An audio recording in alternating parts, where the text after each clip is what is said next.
अजीज दोस्तों, अस्सलाम वालेकुम, नमस्ते, सत श्री अकाल, गुड आफ्टरनून। आज हमारे साथ फिर जुड़े हैं Ashwini ji, senior advocate, supreme court India.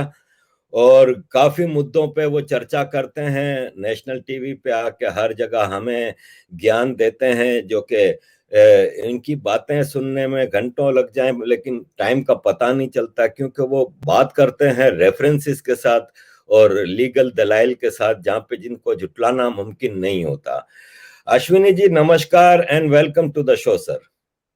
नमस्ते आरिफ जी, बहुत बहुत धन्यवाद। आपके सभी दर्शकों को प्रणाम। और आपका मैं आभार व्यक्त करता हूं कि आज आपने मुझे बुलाया है। आपका इसलिए भी आभार व्यक्त करता हूं कि हम लोग तो अपने वतन में हैं और हम आगे की चिंता कर रहे हैं। आप तो बाकायदा ऐसी जगह बैठे हैं जहां कोई दिक्कत नहीं है, अच्छी तरीके से संपन्न है, आपको कोई टेंशन भी नहीं है। इसके बावजूद आप भारत की चिंता करते हैं, इसलिए आपका मैं विशेष आभार व्यक्त करता सर, इसके पीछे एक कारण है कि मैं बचपन में कुछ अरसा सऊदी अरब में गुजरा, पैदा कराची में हुआ। और कराची में पैदा होने के बाद मेरे पेरेंट्स जो बातें करते थे वो अपने गांव की, अपने इलाके के करते थे और बड़े प्यार से बातें करते थे। तो मुझे वो उस गलियों का, उसका बचपन से एक लगाव था। फिर सऊदी अरब से मैं फिर इधर आ गया, यूरोप की तरफ। तो देश में बैठ के सोचता रहा कि नेशनलिटी मेरे पास फ्रांस की है, पाकिस्तान की है। ज्यादा साल जिंदगी के बेल्जियम में गुजारे, 10 साल से तकरीबन लंदन में रह रहा हूं। तो मेरा देश क्या है? तो मैंने जब अपने अंदर खंगाला तो मुझे लगा कि मेरी रूट्स तो उधर हैं, मेरे धर्म की भी रूट्स उधर हैं, मेरे नेशनलिज्म की भी। मैं इंडियन हूं आफ्टर ऑल। अब उसके लिए मुझे किसी इंडियन पासपोर्ट की जरूरत नहीं है। तो फिर मैंने महसूस किया कि इंडिया में मेरी जो मुसलमान कौम है उसके बड़े अत्याचार हैं। कोई उसको कहे कि हिंदू की चमचागिरी कर रहे हो, कोई कुछ कहो, मैं हकीकत बात करता हूं कि बड़े अत्याचार हैं। इस मजलूम कौम ने, हिंदू कौम ने सबको दिया है, किसी से लिया नहीं है, और इनके लिए आवाजें भी कोई नहीं उठाए। तो फिर मैंने कहा चले, जो बाकी जिंदगी बची है, कम से कम हम उस अजाल उसका कंपनसेशन करें, कुछ तो बोलें, कुछ तो करें। तो इसलिए बोलता हूं सर, आज का मुद्दा है पॉपुलेशन। भारत में एक जमाना था 100% हिंदू पॉपुलेशन थी। फिर इन्वेजन होते रहे, कन्वर्जन होते रहे, कन्वर्जन बाय फोर्स हुआ, कन्वर्जन बाय इनफोर्स हुआ। फोर्स तो ये कि आपने किसी को तलवार दिखा के किसी को वो करके कर दिया। इनफोर्स ये हुआ कि आपने ऐसे हालात पैदा कर दिए मुस्लिम गवर्नमेंट के अंडर में कि चावल की बोरियों पे, या जैसे कल आपने बताया था अपने इसमें, कि ऐसे हालात पैदा किए जाते हैं कि फिर वो हिंदू सोचता है कि यार इसको वजीफा मिल रहा है, इसको मंथली पैसा मिल रहा है, मुझे नहीं मिल रहा। तो वो कॉलम में, फॉर्म में हिंदू या क्रिश्चियन या मुस्लिम लिख देता था। तो ऐसे हालात पैदा किए जाते हैं। इंडिया की पॉपुलेशन, हिंदू पॉपुलेशन सुकड़ते सुकड़ते ये हो गया है कि आपने कल कहा कि 2047 में तो भारत का नक्शा ही कुछ और होगा। तो जिस हिसाब से 8 से 18% हुआ, फिर आपने कहा कि 15 साल में 36% हो जाएगा। तो इसको कैसे, पॉपुलेशन बॉम्ब को हूं। एक्सप्लोड होने से पहले कैसे कंट्रोल किया जा सकता है सर? आरिफ भाई, ये जो आज अपने विषय पे हमें चर्चा करने के लिए बुलाया है, ये भारत का सबसे महत्वपूर्ण विषय है। और मैं तो ये कहता हूं कि भारत में प्रॉब्लम ही दो है, बाकी सब तो उस प्रॉब्लम के सिम्टम है। कहते नहीं, अगर आपका लीवर खराब हो जाए तो आपको 50 बीमारियां लगती हैं। वैसे ही अगर आपका पॉपुलेशन एक्सप्लोजन जिस तरीके से हो रहा है, वो कम से कम 50 समस्याओं का मूल कारण है। गरीबी का मूल कारण जनसंख्या विस्फोट, बेरोजगारी का मूल कारण जनसंख्या विस्फोट, एयर पोल्यूशन का root cause population explosion, water pollution का root cause population explosion, noise pollution का रूट काज पॉपुलेशन एक्सप्लोजन, सड़क में भीड़, रेल में भीड़, जेल में भीड़, तहसील में भीड़, थाने में भीड़, हर जगह भीड़, बस में भीड़, मूल कारण जनसंख्या विस्फोट। और इसका बाकायदा हमारे संविधान में प्रोविजन भी है। संविधान में हमारे काम का बंटवारा किया हुआ है कि केंद्र सरकार क्या क्या कानून बनाएगी, राज्य सरकार क्या क्या कानून बनाएगी। और एक ऐसी भी लिस्ट है, इसको लिस्ट 3 कहते हैं, जिसको समवर्ती सूची बोलते हैं या कंकरेंट लिस्ट बोलते हैं। उसमें जो आपके सब्जेक्ट मैटर होते हैं उसमें केंद्र भी कानून बना सकता है, राज्य भी कानून बना सकता है। तो संविधान, ये population family planning and population control, ये हमारे कंकरेंट लिस्ट में है। इसका मतलब केंद्र भी कानून बना सकता है, राज्य भी कानून बना सकता है। अनफॉर्चुनेटली 125 बार कॉन्स्टिट्यूशन बदल दिया गया अब तक, 5 बार सुप्रीम कोर्ट का फैसला बदला जा चुका है, लेकिन संविधान में जो प्रावधान दिया हुआ है जनसंख्या नियंत्रण कानून का, वो लागू नहीं किया गया। उसी को लेके मैं सुप्रीम कोर्ट में लड़ाई लड़ रहा हूं। सुप्रीम कोर्ट में मेरी याचिका चल रही है। पहले मैंने हाई कोर्ट में फाइल किया था, हाई कोर्ट ने 2 साल सुनवाई किया। बाद में हाई कोर्ट ने बोला कि नहीं, हम कानून बनाने के लिए नहीं कह सकते, क्योंकि ये तो कानून बनाना है कि नहीं बनाना है, पॉलिसी डिसीजन है। मैंने उसको सुप्रीम कोर्ट में चैलेंज किया। 2019 से सुप्रीम कोर्ट में मैटर चल रहा है और सरकार को नोटिस भी जारी हुआ है। केंद्र सरकार के गृह मंत्रालय को नोटिस जारी हुआ है, हेल्थ मिनिस्ट्री को नोटिस जारी हुआ है, कानून मंत्रालय को नोटिस जारी हुआ है। अभी पिछले 1 साल से सुनवाई ठीक से नहीं हो पाई है, क्योंकि मामला कोरोना के कारण ठीक से सुनवाइयां नहीं हो पा रही है। हमारा ये कहना है कि देश में बेरोजगारी की चर्चा तो होती है, लेकिन बेरोजगारी के मूल कारण जनसंख्या विस्फोट की चर्चा नहीं होती। गरीबी की चर्चा होती है, लेकिन गरीबी के मूल कारण जनसंख्या विस्फोट की चर्चा नहीं होती। और आप जरा सोचिए, आजादी के समय भारत की जनसंख्या 33 करोड़ थी, और अभी इस समय जब हम बैठे हुए हैं, इस मई और जून में 80 करोड़ लोगों को मुफ्त का राशन दिया जा रहा है भारत सरकार द्वारा। 80 करोड़ लोगों को मुफ्त में राशन देने का मतलब, आरिफ भाई, कि भारत में 80 करोड़ बीपीएल है, 80 करोड़ गरीब रहते हैं यहां पे। तो 80 करोड़ लोगों को राशन देना, मैं इसको राष्ट्रीय गर्व नहीं मानता, इसको राष्ट्रीय शर्म मानता हूं। 80 करोड़ लोगों को 21वीं शताब्दी में मुफ्त में राशन देना पड़े, बीपीएल के वो बिलो पॉवर्टी लाइन हो, ये हमारी सरकारों का फेलियर है। इस सरकारों ने सोचा ही नहीं। 1947 में भारत आजाद हुआ, 1949 में पूरी तरीके से चाइना भी आजाद हो गया, जो थोड़ा हिस्सा जापान के कब्जे में था। उसने 1950 में पहला काम किया, वहां पे हम दो हमारे दो लागू कर दिया। उसके बाद उसको लगा कि नहीं, बात नहीं बन रही है। 1977 में उसने हम दो हमारे एक लागू कर दिया। फिर जब मामला बिल्कुल सेचुरेट होगा, स्टेबलाइज हो गई पॉपुलेशन, तब उसने हम दो हमारे दो फिर ओपन कर दिया। और इसका नतीजा ये निकला कि उसने 60 करोड़ बच्चों को पैदा होने से रोक दिया। भारत में हमने नहीं किया। अगर हमने भारत में 1950 में जो काम चाइना ने किया हमने भी किया होता, तो आज हमारी जनसंख्या 90 करोड़ होती, या हार्डली 95 करोड़ होती, जो हमारे लगभग 150 करोड़ हो रखे। 150 करोड़ क्यों रखे, अरे भाई मैं आपको बताता हूँ। 2019 में 125 करोड़ का आधार बन गया था, और 125 करोड़ का आधार, और भारत में आज भी लगभग 20% लोग बिना आधार के हैं। एक मेंटेलिटी है कि जब तक बच्चा हाई स्कूल में नहीं जाएगा, जब तक उसका हाई बोर्ड का फॉर्म नहीं भरा जाएगा, बैंक में खाता नहीं खुलवाना होगा, या ड्राइविंग लाइसेंस नहीं बनवाना होगा, कोई जब तक ऑफिशियल काम नहीं रुकता, तब तक लोग आधार नहीं बनवाते भारत में। तो बच्चों, मतलब ज्यादातर बच्चे ऐसे ही बिना आधार के ही चल रहे। तो 125 करोड़ आधार वाले, 20 करोड़ बिना आधार वाले, 20% यानी 25 करोड़ बिना आधार वाले, जनसंख्या हमारी 150 करोड़ हो गई। और चाइना 141 करोड़ का मतलब 141 करोड़, क्योंकि चाइना में 100% जो डिलीवरी होती, जो बच्चे पैदा होते हैं हॉस्पिटल में पैदा होते हैं, और जैसे वो हॉस्पिटल में पैदा होते हैं 24 घंटे के अंदर एक उनका यूनिक आईडी जनरेट हो जाता है। जैसे भारत में आधार है, ऐसे वहां यूनिक सिस्टम, एक यूनिक आईडी जनरेट होती है। तो चाइना अगर कह रहा है कि हमारे 141 करोड़ है, तो वो छिपा नहीं है, 141 करोड़ है। लेकिन भारत में अगर हम ये कह रहे हैं कि 125 करोड़ आधार वाले, 25 करोड़ बिना आधार वाले, तो मुझे लगता है इससे भी ज्यादा है। क्यों? क्योंकि भारत में लगभग 25% डिलीवरी आज भी घर में हो जाती है, उनका सरकार में कोई रिकॉर्ड ही नहीं होता। गांव देहात में अभी सब लोग हॉस्पिटल में बच्चे नहीं पैदा होते, घर में पैदा हो जाते हैं। अपने आसपास के लोग, एक्सपीरियंस लोग होते हैं, आशा वर्कर बुला लेते हैं, जो बुजुर्ग महिलाएं होती, सब इकट्ठा होती, बच्चे पैदा हो जाते। तो हमारे हमारे देश की जनसंख्या तो 150 करोड़ क्रॉस हो चुकी है।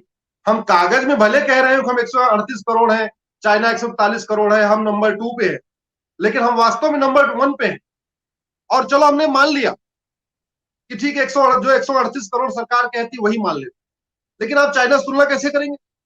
चाइना का एरिया तो हमसे 3 गुना है, चाइना का एरिया हमसे 3 गुना है, और जनसंख्या हमारी बराबर। हम तो कहते हैं ज्यादा हो गई, सरकार कहती है नहीं, लगभग बराबर होने वाली है। तो अगर बराबर भी हो गई तो चाइना के एरिया तो 3 गुना है। अगर आप पर डे बच्चे के हिसाब से देखें तो चाइना में पर डे 46,000 बच्चे पैदा होते हैं और भारत में 70,000 बच्चे पैदा होते हैं पर डे। 70,000 बच्चे का मतलब एक साल में 2,55,00,000। सरकार कुछ भी कर ले, हर साल वो 2,55,00,000 लोगों को रोजगार नहीं जनरेट करके दे सकती। हर साल वो इतने स्कूल नहीं बना सकती कि वो 2.5 करोड़ बच्चों को वहां पे कैटर कर पाएंगे। वो इतने हॉस्पिटल बना ही नहीं सकते।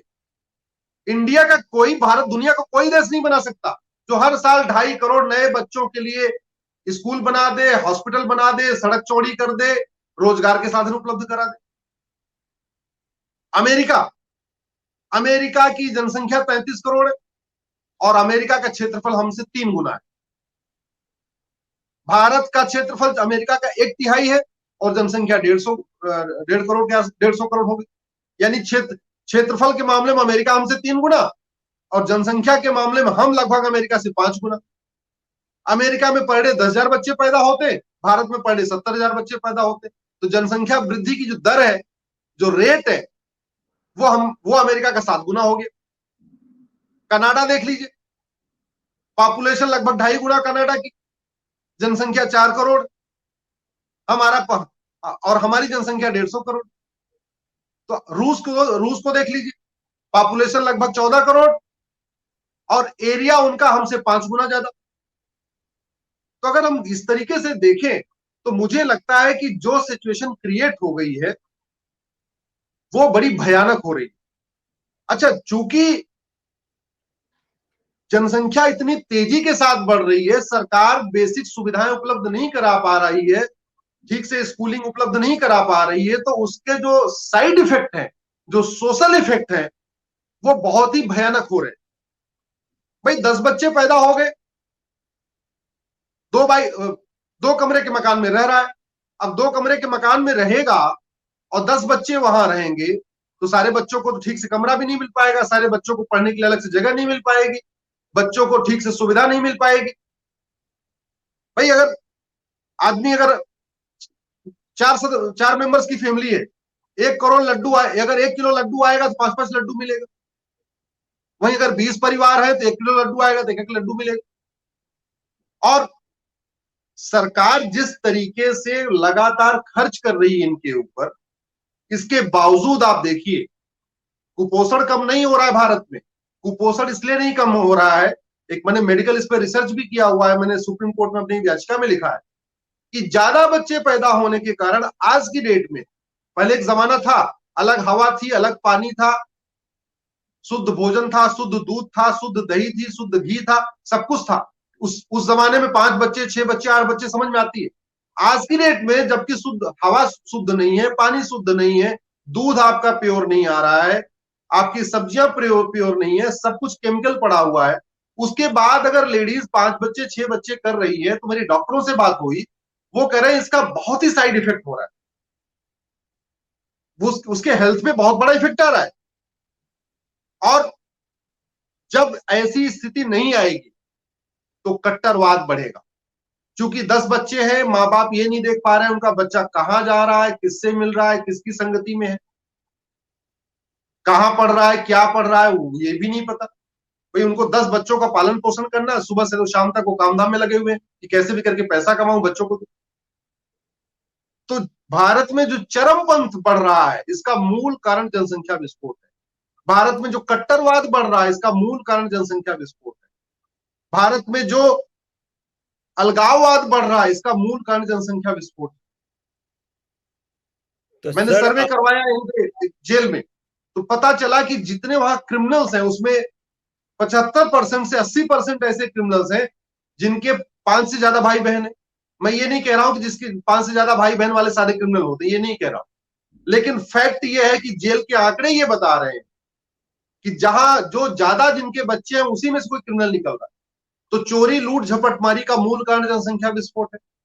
नशा तस्करी, मानव तस्करी, ये जितने काम हो रहे हैं, अवैध काम हो रहे हैं, वो वहीं से निकल के आ रहे हैं। जमीन हमारे पास 2% है दुनिया की, पानी हमारे पास दुनिया का मात्र 4% है और जनसंख्या दुनिया की 20% हो चुकी। कहां से सिचुएशन आएगी?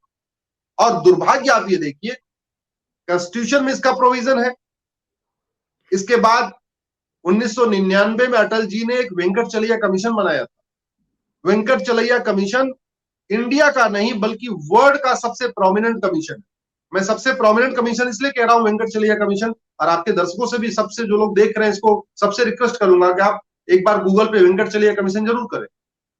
11 मेंबर्स थे उसमें। अरे भाई, चार चार तो जज थे।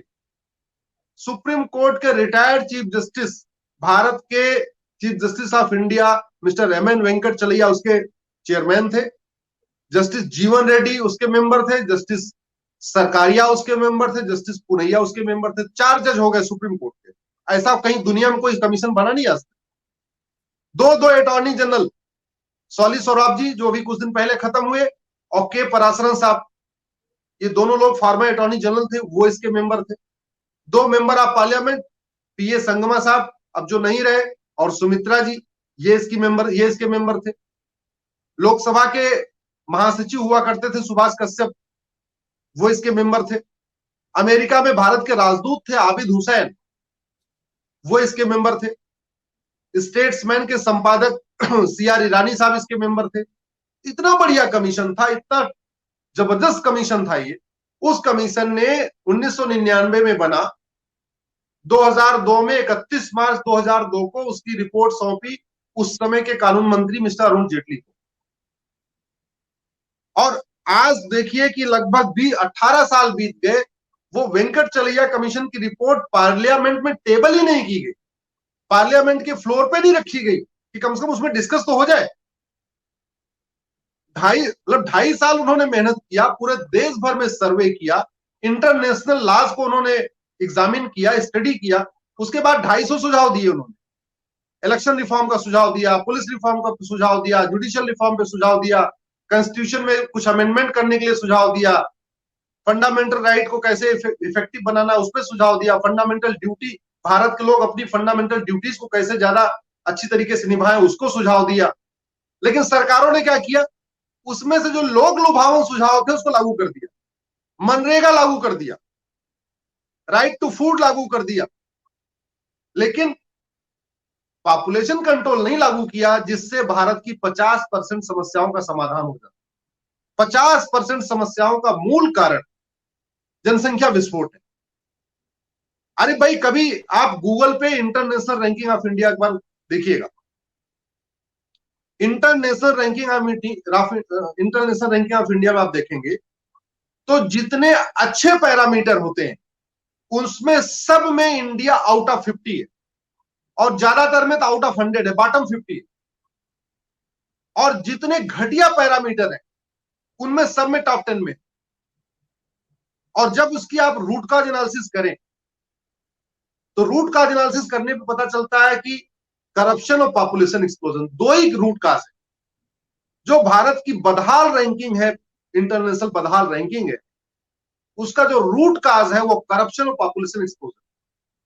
मैं आपको एग्जांपल बताता हूं। अवैध हथियार रखने के मामले में हम दुनिया में नंबर 2 है। इसका रूट कॉज करप्शन भी है, पॉपुलेशन एक्सप्लोजन है। भाई, जनसंख्या बहुत ज्यादा बढ़ेगी, 10-10, 12-12 बच्चे हो जाएंगे, वो चोर लूट झपट मार बनेगा, तो लाइसेंसी रिवाल्वर तो खरीद नहीं पाएगा, नंबर 2 का सलाह खरीद लेगा। पानी निकालने के मामले में हम दुनिया में नंबर 1 है, जो ग्राउंड वाटर निकालते हैं। और रूल ऑफ लॉ में हम 69 प्लेस पे हैं। करप्शन परसेप्शन इंडेक्स में 80वें स्थान पे है। हैप्पीनेस इंडेक्स में 130वें स्थान पे। तो मतलब जितनी अच्छी रैंकिंग, जहां हमें वास्तव में टॉप 20 में होना चाहिए, वहां सब हम आउट ऑफ 50 है, आउट ऑफ 100 है। लेकिन जितनी घटिया रैंकिंग है, डायबिटीज के मामले में दुनिया में नंबर 2, हार्ट अटैक के मामले में दुनिया में नंबर 2, सुसाइडल जो अटैक है उसमें, मतलब झगड़ा और उसके मामले में नंबर 3, इन सब मामलों में, क्राइम के मामले में हम कहां पहुंच गए हैं। लेकिन जो अच्छी रैंकिंग है सब में बाहर है, उसका जो रूट काज है वो करप्शन और पॉपुलेशन एक्सप्लोजन। अगर हम केवल करप्शन और पॉपुलेशन एक्सप्लोजन को रोक दें तो मुझे लगता है कि जो कहते थे ना, भारत सोने की चिड़िया है, भारत दुनिया को एक दर्शन देता था, जो यहाँ पे एक राम राज्य की कल्पना होती थी, वो तुरंत हो जाएगी। और अभी राम राज्य की बात आई तो मैं एक विषय में ध्यान आया, मानव के इतिहास में, आरिफ भाई, मानव इतिहास में सबसे पहले पॉलीगैमी और टू चाइल्ड लॉ, ये सिस्टम भगवान राम ने इंट्रोड्यूस किया। वाल्मीकि रामायण में इसका जिक्र है, तुलसीदास जी के रामायण में इसका जिक्र है। भगवान राम के पहले तक पॉलीगैमी थी, राजा दशरथ ने खुद 3 विवाह किया, लेकिन भगवान राम ने डिसाइड किया कि नहीं, अब हमारे इस भारत में, और वो जो राम का भारत था वो तो पाकिस्तान, अफगानिस्तान, बांग्लादेश, म्यांमार, ये लंका, सारा कुछ हुआ करता था उसमें, लंका छोड़ के बाकी सब कुछ हुआ करता था। उन्होंने डिसाइड किया कि नहीं, हम केवल एक पति एक पत्नी का व्रत धारण करेंगे, पूरे भारत में एक पति एक पत्नी का सिस्टम चलेगा। इसका जिक्र किया वाल्मीकि जी ने, इसका जिक्र किया हुआ है। और बिल्कुल क्लियर मैसेज देने के लिए चारों भाइयों ने उसको फॉलो भी किया। भगवान राम ने एक विवाह किया, भगवान लक्ष्मण ने, भरत ने, शत्रुघ्न ने एक एक विवाह। उस समय जनसंख्या विस्फोट इतनी बड़ी प्रॉब्लम नहीं थी, लेकिन भगवान राम ने हम दो हमारे दो सिस्टम लागू किए और बिल्कुल क्लियर मैसेज, लक्ष्मण जी के भी 2 बच्चे, भरत के भी 2 बच्चे, शत्रुघ्न के भी 2 बच्चे। तो जिस हम दो हमारे दो की बात कर रहे हैं, ये कोई नया कॉन्सेप्ट की बात नहीं कर रहे, हम कोई रॉकेट साइंस की बात नहीं कर रहे। ये जी सर। तो अरे भाई, मैं ये कह रहा था कि जो हम जनसंख्या नियंत्रण की बात कर रहे हैं, ये कोई हम रॉकेट साइंस की बात नहीं कर रहे हैं, ये हमारी जरूरत है। इसका प्रावधान हमारे संविधान में है। इसको बाकायदा वेंकट चलैया कमीशन, जो दुनिया का सबसे प्रोमिनेंट कमीशन, उसने रिकमेंड किया हुआ है। और अगर आप हिस्टोरिकली जाएं तो मानव इतिहास में भगवान राम ने इसको खुद लागू किया हुआ था। और शायद जिस हम राम राज्य की बात करते हैं, उसका जो अगर बेसिक 3-4 कैरेक्टर देखें तो यही था। राम राज्य में समान शिक्षा लागू थी, पूरे भारत के गुरुकुल में जो सिलेबस और करिकुलम था वो कॉमन हुआ करता था। ये राम राज्य की पहली खूबी थी। दूसरी खूबी थी राम राज्य की कि एक पति एक पत्नी का सिस्टम चलता था, वाल्मीकि रामायण में इसका जिक्र है। तीसरी राम राज्य की खूबी थी कि वहां जनसंख्या नियंत्रण कानून होने, उस समय कानून या कॉन्स्टिट्यूशन तो नहीं होता था, बस जो आदेश दे दिया गया वही चलता था। तो भगवान राम ने उस समय हम दो हमारे दो चालू किया सिस्टम, और जनता को क्लियर मैसेज देने के लिए चारों भाइयों ने एक एक विवाह किया, और चारों भाइयों के 2-2 ही बच्चे हैं। दुई सुत सीता सुंदर जाए, लौकुश वेद पुराणन गाए, ये चौपाई है, तुलसीदास जी ने लिखा है। ऐसे ही उत्तरकांड का, अगर वाल्मीकि का उत्तरकांड जाकर देखें तो वहां क्लियर इसका मैसेज है। और उसमें राम राज्य में जो कल्पना किया, उन्होंने कहा है कि राम राज्य में सब स्वस्थ थे, सब साक्षर थे, सब आत्मनिर्भर थे, समृद्ध थे।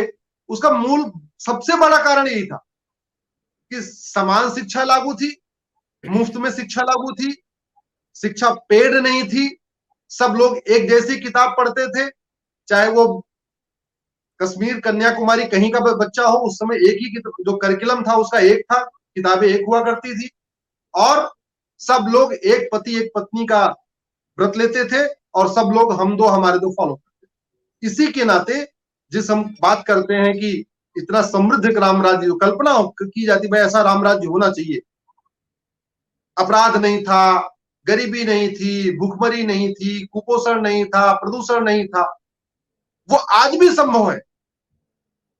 हालांकि बहुत देर हो चुकी है, हम 150 करोड़ क्रॉस पहुंच चुके हैं।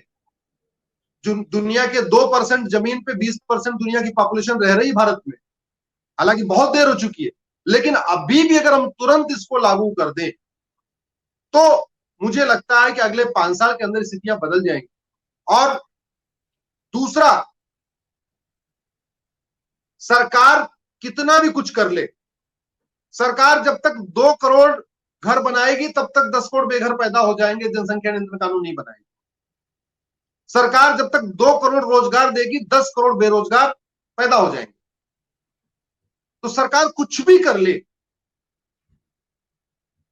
मुफ्त की योजनाएं लागू करके सरकार अपनी पीठ तो थपथपा सकती है, मुफ्त की योजनाएं लागू करके सरकारें इलेक्शन तो जीत सकती हैं, लेकिन हम लगातार विनाश की तरफ जा रहे। मुफ्त की योजनाएं लागू करके इलेक्शन जीत के वो जो डेवलपमेंट हो रहा है होता है वो विकास नहीं, इनफैक्ट वो विनाश होता है। और हम इस समय भारत प्रतिदिन एक कदम विनाश की तरफ आगे बढ़ रहे हैं। जिस तरीके से खासतौर पे मुस्लिम्स में इतने बच्चे हो रहे हैं, और चूंकि इतने बच्चे हैं सरकारी स्कूलों की स्थिति बदहाल है, सरकारी बहुत ज्यादा इतनी पॉपुलेशन है, सरकारी स्कूल उसको कैटर नहीं कर पा रहे, प्राइवेट स्कूल में पढ़ा नहीं पा रहे, फीस महंगी हो चुकी है, तो मजबूरी में मदरसे में भेज रहे। और मदरसे में क्या पढ़ाया जाता है ये पूरी दुनिया जानती है।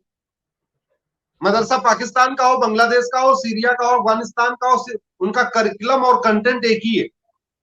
वो क्या पढ़ाते हैं सबको पता है। वो शांति सिखाते हैं, भाईचारा सिखाते हैं, एकता अखंडता सिखाते हैं, या क्या सिखाते हैं ये दुनिया जानती है। तो इस जनसंख्या विस्फोट के कारण भारत में कट्टरवाद बढ़ रहा है। इस जनसंख्या विस्फोट के कारण भारत में लॉ एंड ऑर्डर की सिचुएशन खतरनाक होती जा रही है। इस जनसंख्या विस्फोट के कारण भारत में air pollution, water pollution, noise pollution बढ़ रहा है। इस जनसंख्या विस्फोट के कारण बेरोजगारी बढ़ रही है, और बेरोजगारी जब बढ़ती है तो वो 50 और सामाजिक समस्याएं लेके आती है। इस जनसंख्या विस्फोट के कारण चोरी, लूट, झपटमारी बढ़ रही है। जनसंख्या विस्फोट के कारण यहां बलात्कार और व्यभिचार बढ़ रहा है। सरकार कितने भी पुलिस खोल ले, कितने भी थाने बना दे, अगर जनसंख्या पे नियंत्रण नहीं होगा, अपराध नियंत्रण नहीं हो सकता। आप कितने थाने बना दोगे? हर घर के पीछे थोड़ी एक पुलिस खड़ा कर दोगे आप। जब इतनी बड़ी मात्रा में पॉपुलेशन निकलेगी, उसको आप बेसिक सुविधाएं नहीं दे पाएंगे। उसको केवल आप चलो मुफ्त में रोटी दे दिया आपने, मुफ्त में चलो ठीक है मकान भी दे दिया, उसके बाद क्या करोगे? बच्चा बड़ा हो जाएगा तो रोटी मकान से काम नहीं चलेगा, उसको फिर 10 और जरूरतें हैं। उसको बाइक पे चढ़ने का मन करेगा, बेरोजगार है तो किसी की बाइक छीन लेगा, फिर वो क्राइम बढ़ जाएगा, किसी की चैन स्नैचिंग करेगा। तो ये जो सिचुएशन क्रिएट हुई है भारत में इस समय, मुझे लगता है इसका मूल कारण जनसंख्या विस्फोट है। और मैं आशा करता हूं कि केंद्र सरकार, अभी 5 जुलाई को जनसंख्या नियंत्रण वाली मेरी याचिका पे दोबारा सुनवाई होनी है, मैं आशा करता हूं कि इस पे जो है सरकार तुरंत कुछ कदम उठाएगी और एक कठोर जनसंख्या नियंत्रण कानून बनाएगी। एक इसमें समस्या ये आ रही है अरिफ भाई कि जब मैं पिछले 5-6 साल पहले इस मुहिम को मैंने आगे बढ़ाया तो सांसद मानने के लिए तैयार नहीं, क्योंकि हमारे देश में जो सांसद हैं वैसे तो उनको कहते हैं सांसद, उनका मुख्य काम है कानून बनाना, लेकिन वो पढ़े लिखे हैं नहीं, हमारे यहाँ मिनिमम क्वालिफिकेशन है नहीं, कोई सिस्टम तो है नहीं, तो उनको संविधान में क्या लिखा वो पता ही नहीं होता। मैंने लगभग 200 सांसदों को अपने पैसे से संविधान खरीद खरीद के बांटा, और बाकायदा वो जिस शेड्यूल 7 की लिस्ट 3 में वो पॉपुलेशन कंट्रोल, फैमिली प्लानिंग का प्रोविजन है, उसमें बाकायदा फ्लैग लगा के दिया। हमने कहा कहीं ढूंढने में इनको दिक्कत ना है, बाकायदा फ्लैग लगा के मैंने सांसदों को दिया। हमने कहा देखिए भैया ये संविधान में प्रोविजन है। तो अब लगभग स्थिति ये आ चुकी है कि अब करीब 250-300 सांसद इस पे चिट्ठी लिख चुके हैं और कह भी रहे हैं, बीच बीच में सोशल मीडिया हर जगह बोलते भी हैं। लेकिन अब एक दूसरा यहाँ पे वो बनाया जा रहा है, नहीं नहीं नहीं नहीं ह्यूमन राइट का विषय है। अरे भैया ह्यूमन राइट का विषय है तो दुनिया के कई देशों में कैसे चल रहा है? बच्चा पैदा करना, बच्चे को कंट्रोल, ये थोड़ी आपको नपुंसक तो बनाया नहीं जा रहा है। आपको ये भी नहीं कहा जा रहा है कि बच्चे मत पैदा करो, 2 बच्चे पैदा करो, तो ये ह्यूमन राइट का विषय नहीं बना। ह्यूमन राइट का विषय होता है वेंकटचलिया कमीशन कैसे रिकमेंड करता। लेकिन अभी कुछ लोगों के मन में ये है कि नहीं कानून तो बन जाएगा लेकिन ये लागू नहीं हो पाएगा, और उनको लगता है हिंदुओं पे लागू हो जाएगा, मुस्लिम पे लागू नहीं होगा। बड़ी सीधी सी बात है। पॉक्सो कानून बनाया गया कि भाई जो बलात्कार करेगा उसको फांसी देंगे, आजीवन कारावास देंगे। तो उससे बलात्कार पूरा 100% तो नहीं रुक जाएगा। आप ये अगर हम ये कोई लॉजिक नहीं बनती कि नहीं कानून तो बनाएंगे, इसका मिसयूज होगा। हर कानून का मिसयूज होता है, भ्रष्टाचार विरोधी कानूनों का मिसयूज होता है, ट्रैफिक कानूनों का मिसयूज होता है। कौन सा ऐसा कानून नहीं है जिसका मिसयूज नहीं होता है? तो चलो हमने मान लिया कि 10% लोग चोरी से 3 कर लेंगे, लेकिन कोई 8 तो नहीं करेगा ना। अगर हमने जिस तरीके से चाइना का है वैसा कानून बना दिया कि भाई 2 बच्चे तो ठीक है, दूसरी बार जुड़वा हो गया तो चलो 3 भी सही, लेकिन अगर उससे ज्यादा आपने किया तो आपका वोटिंग राइट खत्म कर दिया जाएगा। अब उसमें बड़ा कंफ्यूजन है, कुछ लोगों को लगता है वोटिंग राइट फंडामेंटल राइट है। मैं समझा समझा के थक गया कि वोटिंग राइट फंडामेंटल राइट नहीं है। एक ये स्टेचुरी राइट एक लीगल राइट है जो सरकार आपको देती है। जो व्यक्ति जेल में होता है वोट नहीं दे पाता, उसका वोटिंग राइट खत्म हो जाता है। जिसको सजा हो जाती है 10 साल 20 साल की या जो भी है 2 साल की, वो जेल में रहता है, वो उसकी वोटिंग राइट खत्म हो जाती है। तो वोटिंग राइट कोई फंडामेंटल राइट नहीं है। इसलिए जनसंख्या नियंत्रण कानून में हमने क्लास डाल दिया कि भाई 2 बच्चे ठीक है, दूसरे में जिसको जुड़वा हो गया तो 3 भी ठीक है, उसके बाद जिसका होगा उसकी वोटिंग राइट खत्म हो जाएगी, वोटर उसका वोटर लिस्ट से नाम काट दिया जाएगा, ना उसको कोई सब्सिडी नहीं मिलेगी। और सरकार तो यहां तक कर सकती है कि सब्सिडी काट सकती है, बिजली का कनेक्शन काट सकती है 3 से ज्यादा बच्चा करने पे, रेलवे में उसका जर्नी उसकी रोक सकती है। मतलब उसको सरकार चाहे कानून बनाने में तो जो 3 बच्चे से ज्यादा करे उसके चुनाव लड़ने पे रोक हो सकती है, सरकारी नौकरी पे रोक हो सकती है, वोटर वोटर उसका आई कार्ड वापस हो सकता है, उसका आधार वापस दिया जा सकता है, उसका बैंक में खाता बंद किया जा सकता है, उसको रेलवे में सफर उसका करना रोका जा सकता है, उसको जहाज से जाने से रोका जा सकता है, उसको सरकारी बस में चलने से रोका जा सकता है। सरकार बनाना चाहे तो मतलब बहुत सारे हैं दुनिया। चाइना का हमारे पास मॉडल है, बाकी और भी कंट्रीज में है। सरकार अगर इसको गंभीरता से ले तो ऐसा नहीं है कि ये कानून बन नहीं सकता, और बन भी सकता है और अच्छी तरीके लागू भी हो सकता है। बाकी अगर 1% 2% लोग चोरी से दो कर लें या तो 3 या कर लें या 4 कर लें तो ठीक है, 3-4 कर लेंगे। ये जो खुला खेल फरुखाबादी चल रहा है 10-10 12-12 15-15 वो तो नहीं चलेगा ना। और 10-12-15 आज भी हो रहा है। कुछ लोग कहते हैं नहीं नहीं एजुकेशन बढ़ा दो तो जनसंख्या नियंत्रण हो जाएगा। मैं जाके केरल में, मैं खुद व्यक्तिगत रूप से केरल के 3-4 जिलों में गया। केरल सबसे शिक्षित राज्य माना जाता है। वहां जाके मैंने देखा कि वहां भी 10-10 हो रहे। पढ़े लिखे लोग हैं फिर भी 8 और 9, गूगल करके देख लीजिए। 12 बच्चे 13 बच्चे 14 बच्चे केरल में पैदा हो रहे हैं। तो अगर हम ये सोचे कि नहीं लिटरेसी बढ़ाने से पॉपुलेशन कंट्रोल होना होता तो मुझे लगता है फिर चाइना को पॉपुलेशन कंट्रोल कानून बनाने की जरूरत ही नहीं पड़ती। कानून चाहिए, जितना जल्दी से हो सके उतना चाहिए। और अगर ये कानून नहीं बना आरिफ भाई तो मुझे तो 2040 साफ साफ दिख रहा है। मेरी परेशानी का कारण यही है कि मैं इतिहास को मैंने पढ़ा, मैंने एक साइंटिफिक तरीके से चीजों को एनालाइज किया। मैंने ये देखा कि पाकिस्तान जो कभी भारत का हिस्सा हुआ करता था, खुशहाल हुआ करता था, वो बदहाल कैसे हो। जनसंख्या विस्फोट हुआ, पर्सिया ईरान बना, ईरान से इराक बना, ईरान बदहाल हो। और इराक में जरा देखिए कैसे बम फूट। जनसंख्या विस्फोट हुआ, कैके आपका पेशावर बन गया, पेशावर बदहाल हो गया। जनसंख्या विस्फोट हुआ, गंधार कंधार बना, कंधार बदहाल हो गया। जनसंख्या विस्फोट हुआ, आज बांग्लादेश की क्या सिचुएशन थी। हालांकि उन्होंने काफी कुछ कंट्रोल किया है। अभी तो पाकिस्तान की सुप्रीम कोर्ट में भी पीआईएल चल रही है। पाकिस्तान की सुप्रीम कोर्ट ने भी वहां पे कोई शायद 7 सदस्यों की या 9 सदस्यों की कमेटी बनाई हुई है। वो कह रहे हैं भैया आप लोग भी कुछ करो, लेकिन सरकार वहां कुछ कर नहीं रही, डर के मारे सरकार तो वहां कुछ कर ही नहीं रही। सुप्रीम कोर्ट वहां कह चुका है भैया आप भी कुछ सोचो इसके बारे में। जब मेरी पीआईएल सुप्रीम कोर्ट में 2019 में आई थी उसी समय वहां पे पीआईएल पाकिस्तान में भी आई थी, और सुप्रीम कोर्ट ने, पाकिस्तान की सुप्रीम कोर्ट ने एडमिट भी किया हुआ है, लेकिन वहां की सरकार कुछ कर नहीं रही।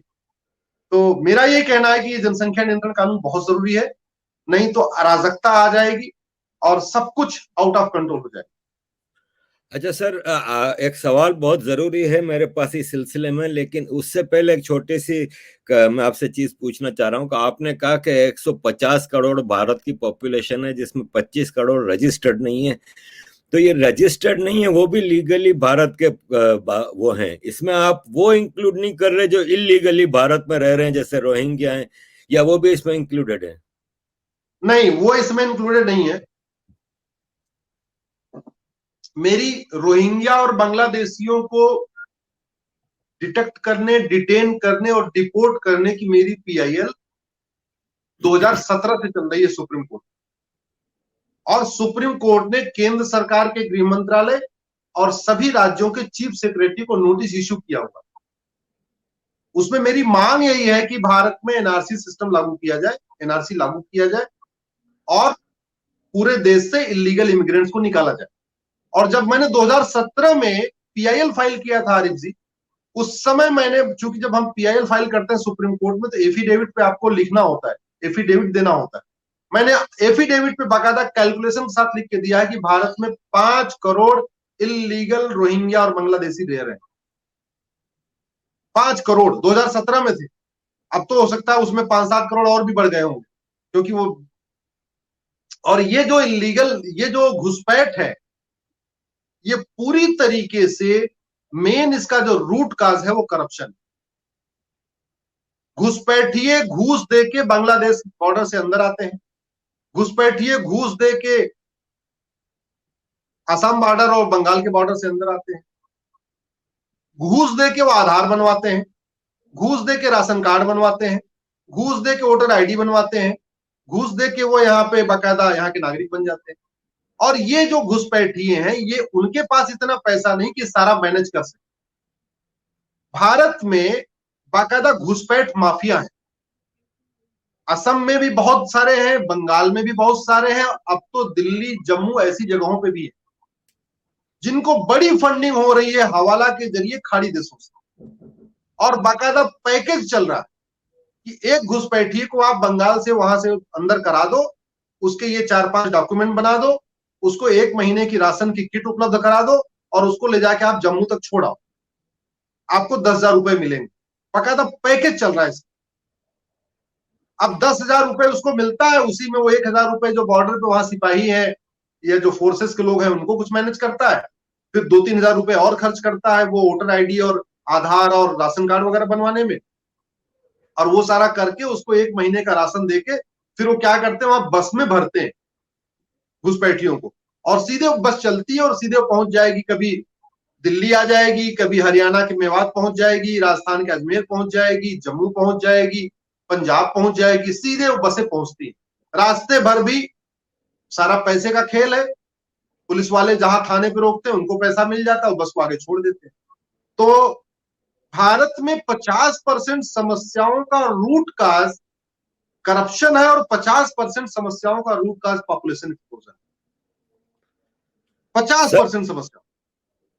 सर आपने इतनी भयानक सूरत हाल बताई है ये सारी, मैं इस पे एक सवाल जो मेरा बनता है वो ये है कि आपने अभी खुद ही कहा कि बच्चा पैदा होता है तो इसका रजिस्ट्रेशन होता नहीं, कि 25% बच्चे तो आपके घरों में पैदा होते हैं, और जरूरत आधार कार्ड बनाने की उस वक्त आती है जब वो हाई स्कूल में पहुंचता है और सब कुछ है। तो आप अगर ऐसा फर्स्ट ऑफ ऑल कोई लॉ लेके आते हैं तो वही होगा कि लोग घरों में बच्चे पैदा करेंगे, रजिस्टर ही नहीं होगा कि सरकार को पता चलेगा कि 2 हैं कि 4 हैं कि 6 हैं। नंबर 1। नंबर 2 ये कि आप बार बार चाइना का हवाला देते हैं। मसला ये है कि चाइना तो ऑटोक्रेसी है, चाइना तो एक डिक्टेटरशिप है, वहां तो हर चीज लागू होती है, कंसंट्रेशन कैंप भी बन जाते हैं, सब कुछ होता है और कोई आवाज नहीं उठा सकता कि चाइना में बेसिक राइट्स या ह्यूमन राइट्स लागू नहीं होते हैं, सब कुछ है। भारत एक डेमोक्रेसी है और वेस्टर्न डेमोक्रेसी है, तो वेस्टर्न डेमोक्रेसी में कहीं इस किस्म का कोई लॉ नहीं बन सकता कि आप इतने बच्चे पैदा करें, कि ये एक आम आदमी का अपना एक राइट है। तो कैसे आप भारत में इसको लागू करेंगे? और नंबर 3 ये सर कि अभी आपने कोरोना कांड के दौरान देखा होगा कि एसओपीज के लिए लागू कराने के लिए पुलिस मुसलमान इलाकों में नाकाम हो जाती थी, हिंदू इलाकों में आराम से हो जाता था, जैसे कि इतना बड़ा 12 साल में एक बार कुंभ मेला होता है। मोदी जी ने एक आवाज दी और कुंभ मेला बंद हो गया, लेकिन पूरी रमजान मस्जिदें भरी रहीं। ईद के दिन हमने मस्जिदों में खिंचाखच लोग देखे। एसओपीज की पाबंदी कराने के लिए पुलिस वाले जाते थे तो अपनी जान बचा के भाग के वापस आ जाते थे। तो आप अगर ये लॉ पास करके किसी तौर पे लागू कर भी दें तो होगा वही जो आपने खुद बताया कि हिंदू डरता है कि हम तो पाबंदी कर लेंगे, मुसलमान नहीं करेगा पाबंदी, 5-5 6-6 बच्चे फिर घर में पैदा करेगा, रजिस्टर नहीं करेगा, जब हाई स्कूल में आएगा तब आप क्या सजा दोगे जब बच्चा ही 15 साल का 17 साल का हो जाएगा? उस पे मेरा जवाब आरिफ भाई ये है कि जब आपको एक बिल्डिंग बनानी होती है तो पहले आप फाउंडेशन बनाते हैं, और बिल्डिंग जितनी मजबूत बनानी होती है, बिल्डिंग जितनी मीनार जितनी ऊंची बनानी होती है, फाउंडेशन उतनी गहरी बनानी होती है। तो सबसे पहले आपको यहाँ पे जो तथाकथित सेकुलर गैंग है, लिबरल गैंग है, जो तथाकथित मानवाधिकार के लोग हैं, उन पे नकेल कसनी पड़ेगी। और उन पे नकेल कसने के लिए कोई आपको यहाँ पे रॉकेट नहीं गिराना, कोई बम नहीं गिराना, केवल एक काम सरकार कर दे कि 50,000 रुपए से महंगी प्रॉपर्टी को आधार से लिंक करने के लिए कानून बना दे, और जिसके पास भी बेनामी प्रॉपर्टी मिले और आय से अधिक संपत्ति मिले उसको 100% सीज करने और उनको कम से कम 10 साल की सजा देने के लिए कानून बना दे। मैं आपको बता रहा हूं, आधे से ज्यादा तथाकथित यहाँ के सेकुलर लेखक, बुद्धिजीवी, नेता, आंदोलनजीवी सब या तो आपके दुबई भाग जाएंगे या हो सकता है कहीं और भाग जाए, छोड़ के भाग जाएंगे। मैं आपको गारंटी के साथ कहता हूं, केवल सरकार एक काम कर दे कि भाई सबकी प्रॉपर्टी आधार से लिंक होगी। 50,000 रुपए से महंगी जो प्रॉपर्टी है, चाहे वो मोबाइल हो, चाहे वो बाइक हो, चाहे कार हो, चाहे कुछ, क्योंकि मैं जानता हूं ना कि यहाँ पे ये जो पूरा चलता है ना पाखंड, किसानों के नाम पे पाखंड, मजदूरों के नाम पे पाखंड, इसके नाम पे पाखंड, उसके नाम पे पाखंड, उसका मूल कारण यही है कि हमारे कानून बहुत घटिया है। और हम इसलिए कानून बना सकते हैं कि हम वेस्टर्न कंट्रीज के संविधान से नहीं चलते, हम इंडियन संविधान से चलते हैं। और इंडियन संविधान में पॉपुलेशन कंट्रोल और फैमिली प्लानिंग का प्रोविजन है। सबसे पहले हमें यहाँ खरपतवार को भगाना पड़ेगा, खरपतवार खत्म करना पड़ेगा। खरपतवार खत्म करने का मतलब, जैसे ही आपने 50,000 रुपए से महंगी प्रॉपर्टी को आधार से लिंक करने के लिए कानून बनाया, तो ओवैसी की प्रॉपर्टी भी लिंक हो जाएगी, अब्दुल्ला साहब की प्रॉपर्टी भी लिंक हो जाएगी, राहुल गांधी की प्रॉपर्टी भी आधार से लिंक हो जाएगी, सबकी लिंक हो जाएगी। और जैसे लिंक हो जाएगी फिर आपको घर जाके जगह जगह जांच नहीं करानी, आपका कंप्यूटर का सिस्टम घर में बैठे बैठे बताएगा, आधार नंबर डालोगे और वो बता देगा इनके पास कितनी प्रॉपर्टी है। तो बेनामी पे ट्रैक अटैक करना बहुत जरूरी है। जैसे मैंने आपको पहले बताया, जैसे मैं दिल्ली के जो यहाँ पे रहते हैं रोहिंग्या और बांग्लादेशी उन बस्तियों में गया, यहाँ मजनू का टीला एक जगह है, रंगपुरी पहाड़ी है, उन जगहों पे गया तो मैं देखा कि वो रोहिंग्या और बांग्लादेशी 35-40 साल के हैं और उनके 7-8 बच्चे हो चुके हैं। वो 50 साल होते होते मुझे लगता है 15-20 कर देंगे। इस रेशियो में ऐसे लगता है वो जनसंख्या विस्फोट करने के लिए यहाँ बुलाए गए हैं। और अगर आप, दूसरा एग्जांपल मैं देता हूं, करप्शन का इफेक्ट क्या होता है। असम में एनआरसी लागू हुई, लेकिन असम की एनआरसी फेल हो गई। क्यों फेल हो गई? कि जो वहां पे घुसपैठ माफिया थे, उन्होंने घुसपैठ, उनको बाहर से पैसा आया, भाई घुसपैठियों का इंतजाम करो, उन्होंने घुसपैठियों का आधार बनवा दिया, और एक बार आधार बन गया, उसी आधार के बेस पे राशन कार्ड बन जाएगा, राशन कार्ड दोनों बन गया तो ड्राइविंग लाइसेंस बन जाएगा, और ये 3 डॉक्यूमेंट हो जाएगा तो वोटर आईडी बन जाएगा। तो बड़ी जो समस्या है, कोई भी योजना, चाहे जनसंख्या नियंत्रण कानून बनाइए, चाहे एनआरसी लागू लाइए, कुछ भी करिए, वो फेल हो जाएगी अगर हमने करप्शन को नहीं रोका। आप जब तक स्ट्रिंजेंट कानून नहीं बनाएंगे, पुलिस रिफॉर्म नहीं करेंगे, यहाँ पे जुडिशियल रिफॉर्म नहीं करेंगे, आप अच्छे कठोर कानून नहीं बनाएंगे, खासतौर पे एंटी करप्शन कठोर कानून नहीं बनाएंगे, तब तक ये किसान के नाम पे, अल्पसंख्यक के नाम पे, बहुसंख्यक के नाम पे, इनके नाम पे, उनके नाम पे धरना, प्रदर्शन, पाखंड सब चलता रहे। सरकार केवल 3 काम कर दे, 100 रुपए से बड़ी नोट बंद कर दे, 5,000 रुपए से महंगे सामान का कैश लेन देन बंद कर दे, और 50,000 रुपए से महंगी प्रॉपर्टी को आधार से लिंक कर दे। इतना 3 काम कर दे, आरिफ जी मैं आपको गारंटी के साथ कहता हूं, भारत में धरना प्रदर्शन बंद हो जाएगा। भारत में जो अखबारों में लेख लिखा जाता है वो लेख नहीं लिखा जाएगा। ये राहुल, सोनिया, वाड्रा सारे जेल के अंदर होंगे। ये जितने अपने आप को सेकुलर और गैंग के नेता हैं, जो अपने आप को समाजवादी नेता कहते हैं, ये सारे, कोई 4,000 करोड़ का मालिक है, कोई 5,000 करोड़ का मालिक है, कोई 10,000 करोड़ का मालिक है। ये डर के मारे भारत छोड़ के भाग जाएंगे। ये विदेशों में बड़ा बड़ा फ्लैट पहले से ले रखे हैं, उनके मन में था कि कभी अगर भारत में कठोर कानून बनेगा तब कहां जाएंगे, वो भाग जाएंगे अपने आप छोड़ के। और जब वो भाग गए यहाँ पे, तो आप यहाँ कुछ भी कानून लागू करिए, आराम से लागू हो जाएगा।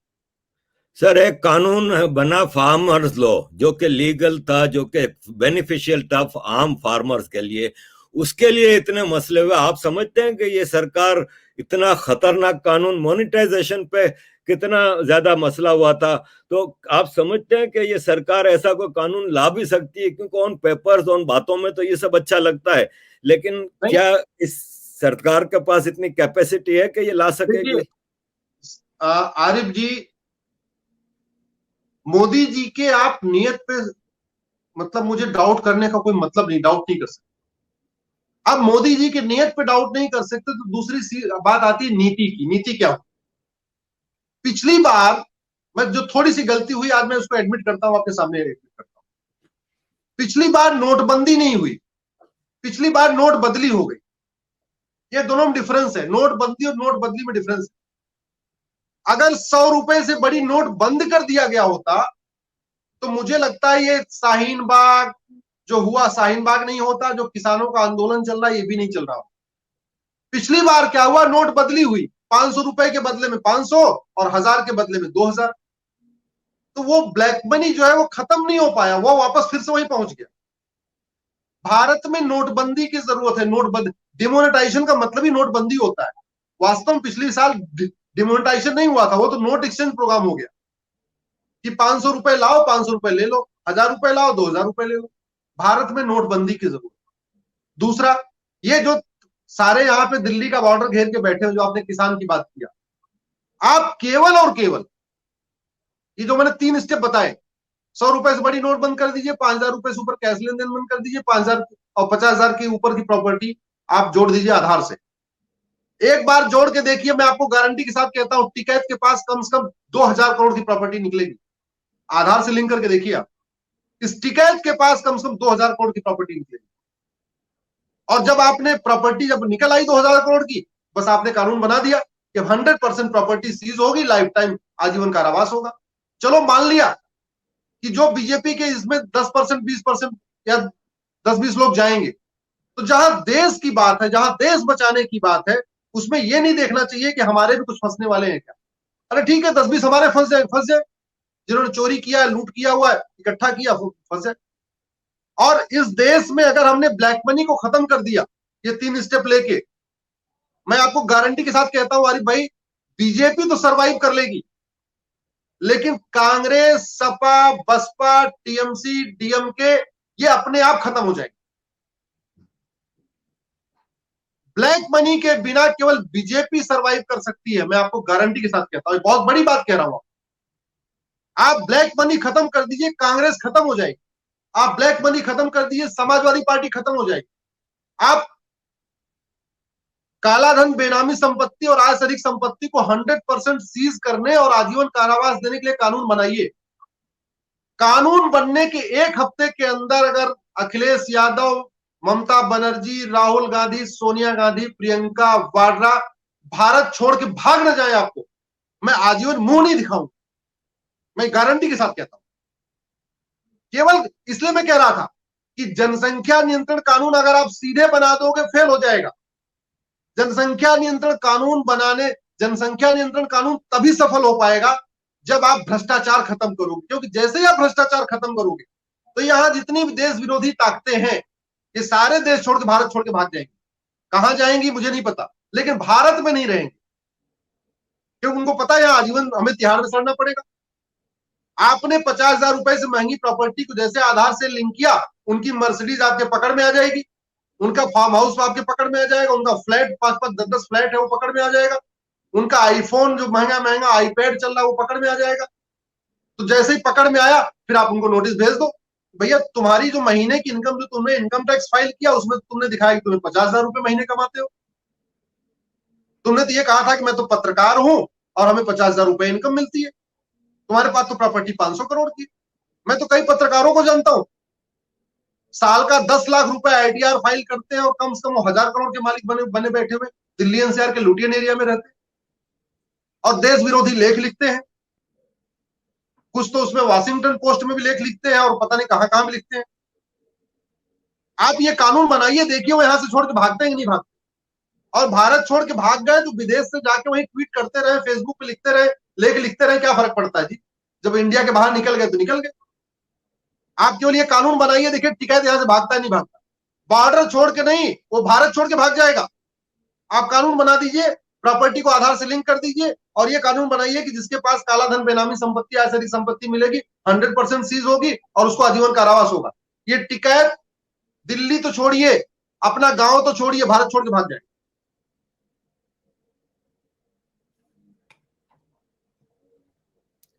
सर, आपने जो चीजें बताई ये बड़े मुश्किल काम हैं और ये मुश्किल काम करने के लिए ही शायद ये सरकार आई है। काफी मुश्किल काम इन्होंने कर दिए हैं, आगे उम्मीद ही कर सकते हैं कि ये मुश्किल काम ये लोग करेंगे। अरे भाई, ये मुश्किल काम इसलिए करना जरूरी है कि हमारा सर्वाइवल, हमारे सर्वाइवल की बात है ये।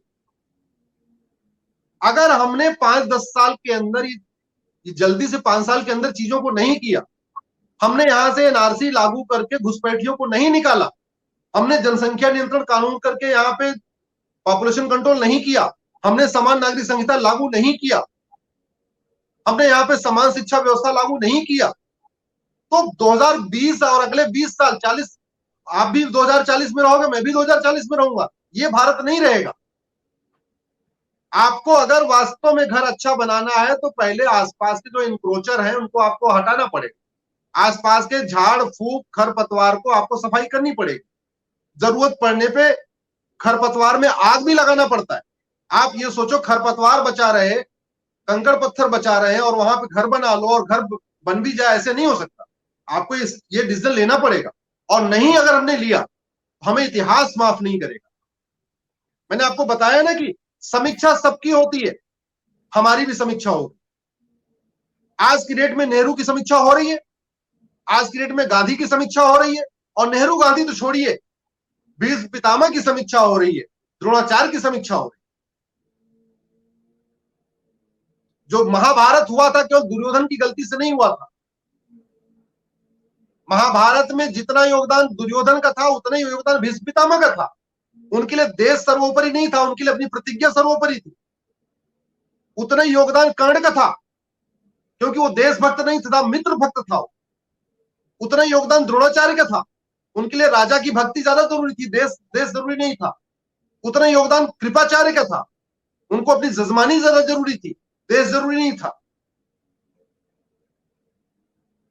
दूसरा एग्जाम्पल, द्रौपदी का चीरहरण होता रहा, लेकिन वहीं भीष्म पितामह बैठे हुए थे। अगर भीष्म पितामह विद्रोह कर देते, क्या मजाल थी दुर्योधन की वहां पे चीरहरण होता रहता। द्रोणाचार्य अगर विद्रोह कर देते तो चीरहरण नहीं होता। सेनापति वहां बैठे हुए थे, अगर वो विद्रोह कर देते तो चीरहरण नहीं होता। और इसका एक प्रसंग भी आता है, इसका एक प्रसंग आता है, जब पूरा महाभारत हो गया तो बाद में विदुर ने भगवान कृष्ण से पूछा, हे केशव, अब तो महाभारत हो गया, लाखों लोग मारे गए, लाखों बहन बेटियां विधवा हो गई, माँ बाप की बुढ़ापे का सहारा चला गया, बच्चे अनाथ हो गए, पांडवों को राज मिल गया और कौरवों का सफाया हो गया। लेकिन ये जो निर्दोष जनता मारी गई, इसका क्या दोष था, उसका क्यों, उसकी क्या गलती? अरे दोष तो दुर्योधन का था। तो ये जो इतने सारे लाखों माँ बाप अनाथ हो गए, बच्चे अनाथ हो गए, बहन बेटियां विधवा हो, इनकी क्या गलती? भगवान कृष्ण ने जवाब दिया भगवत गीता के 18वें अध्याय में। भगवान कृष्ण का इनकी गलती ये थी, ये राजा भक्त बने हुए थे। सेनापतियों की गलती ये थी कि दुर्योधन की गलत बातों का समर्थन कर रहे थे। भीष्म पितामह की गलती ये थी कि वो अपने प्रतिज्ञा भक्त बने हुए थे, पिता भक्त बने हुए थे, देश भक्त नहीं बन पाए।